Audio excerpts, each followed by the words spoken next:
कार्तिक मास की कथा।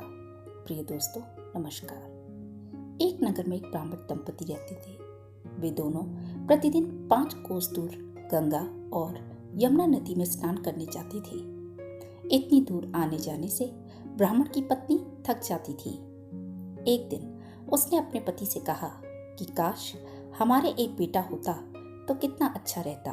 बेटे के बहू आती तो हमें घर वापस जाने पर सारा काम किया हुआ मिलता और स्वादिष्ट खाना भी। अपनी पत्नी की यह बात सुनकर ब्राह्मण ने कहा कि तुमने बात तो सही कही है, चलो मैं तुम्हारे लिए बहू ला ही देता हूँ।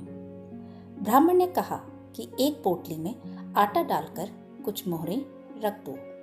ब्राह्मण के कहे अनुसार उसकी पत्नी ने पोटली बांधकर दे दी और वह ब्राह्मण पोटली लेकर चल दिया।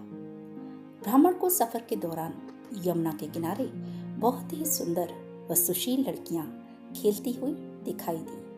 उनमें से एक लड़की ने कहा कि मैं अपना घर नहीं बिगाड़ूंगी, मुझे तो रहने के लिए ये घर चाहिए। लड़की की बात सुनकर ब्राह्मण मन ही मन सोचने लगा कि बहू बनाने के लिए यही लड़की उचित है। जब वह लड़की जाने लगी तो ब्राह्मण भी उसके पीछे पीछे उसके घर तक चला गया।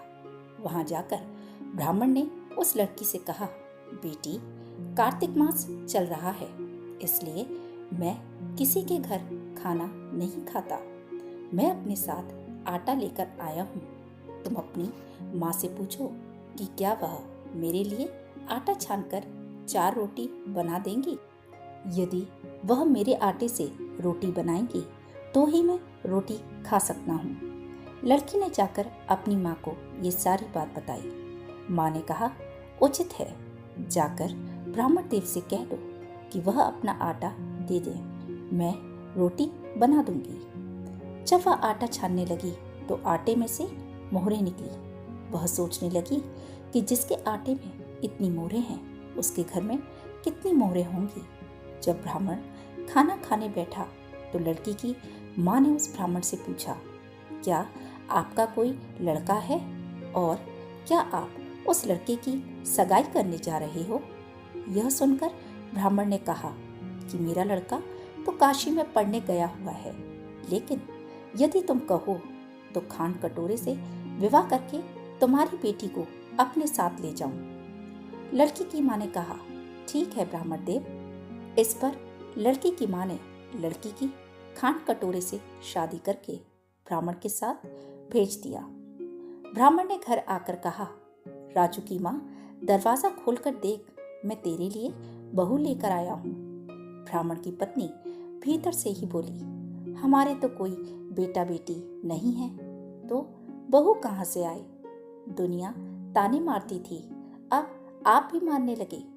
ब्राह्मण ने कहा, तू दरवाजा खोलकर तो देख। जब ब्राह्मणी ने दरवाजा खोला तो सामने बहू को खड़ी देखा। उसने बहू का स्वागत किया और आदर सत्कार से अंदर ले गई। अब जब ब्राह्मण अपनी पत्नी के साथ नदी स्नान करने जाता तो पीछे से बहू घर का सारा काम करके और खाना बनाकर रखती थी। वह उनके कपड़े धोती और रात को हाथ पैर भी दबाती थी। इस तरह बहुत दिन बीत गए। एक दिन ब्राह्मणी ने अपनी बहू से कहा कि बहू, कभी भी चूल्हे की आग मत बुझने देना और मटके का पानी खत्म मत होने देना। परंतु एक दिन काम करते करते चूल्हे की आग बुझ गई। यह देखकर बहू घबरा गई और भागी भागी अपने पड़ोसन के पास गई और कहा कि मेरे चूल्हे की आग बुझ गई है, मुझे थोड़ी आग चाहिए। मेरे सास ससुर सुबह 4 बजे से गए हुए हैं, वह थके हुए घर आएंगे, इसलिए मुझे उनके लिए खाना बनाना है। यह सुनकर पड़ोसन ने कहा कि तू तो बावली है, तुझे यह दोनों मिलकर पागल बना रहे हैं। इनका कोई पुत्र वुत्र नहीं है, ये निसंतान है।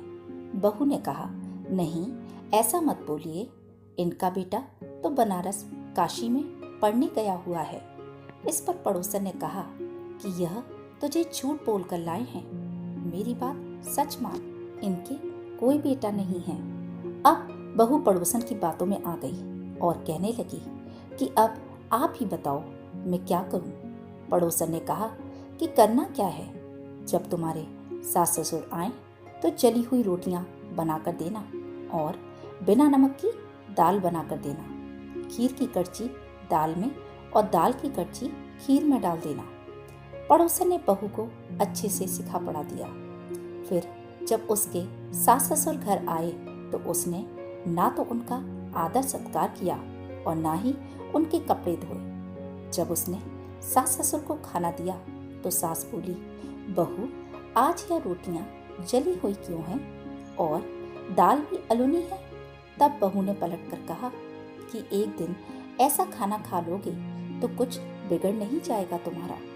सास ससुर को खरी खोटी सुनाकर वह फिर से पड़ोसन के पास गई और बोला कि अब आगे क्या करना है। पड़ोसन ने कहा कि अब तुम उनसे उनके सातों कोठों की चाबी मांग लेना।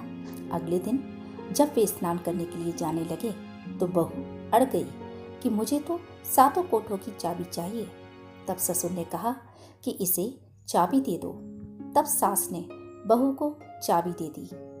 सास ससुर के जाने के बाद जब बहू ने दरवाजे खोले तो देखा कि किसी में अन्न भरा है, किसी में धन भरा है और किसी खोटे में बर्तन पड़े हैं। जब उसने सबसे ऊपर का सातवां कोठा खोला तो देखा कि शिव जी, पार्वती माता, गणेश जी, लक्ष्मी माता जी, पीपल पतवारी, कार्तिक के ठाकुर, राई दामोदर, तुलसी जी का बिड़वा, गंगा यमुना और 33 कोटि देवी देवता विराजमान हैं।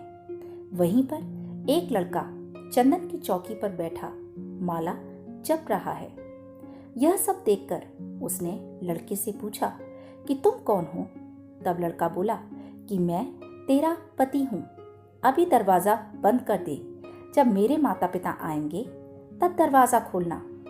यह सब देखकर बहू बहुत खुश हुई और 16 श्रृंगार कर सुंदर वस्त्र पहनकर अपने सास ससुर का इंतजार करने लगी। उसने अपने सास ससुर के लिए अच्छे अच्छे पकवान बनाए। जब उसके सास ससुर घर पर आए तो उसने उनका आदर सत्कार किया और प्रेम पूर्वक खाना खिलाया और हाथ पैर दबाने लगी।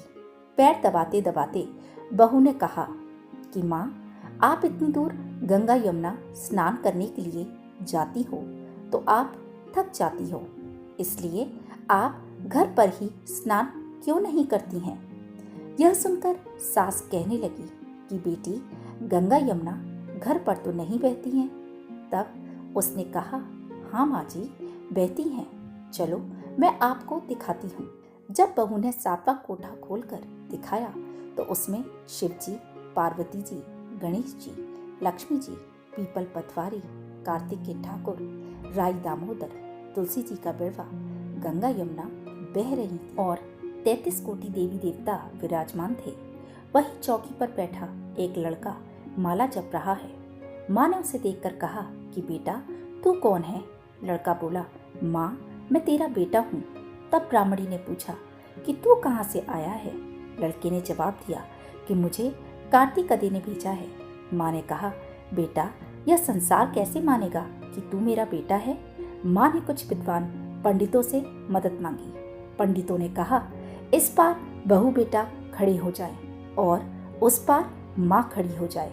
माँ ने चमड़े की अंगियां पहनी हो और छाती में से दूध की धार निकलकर बेटे की दाढ़ी मूछ भीगे और पवन पानी से गठजोड़ा बंधे, तब मानेंगे कि यह इस माँ का ही बेटा है। उसने ऐसा ही किया।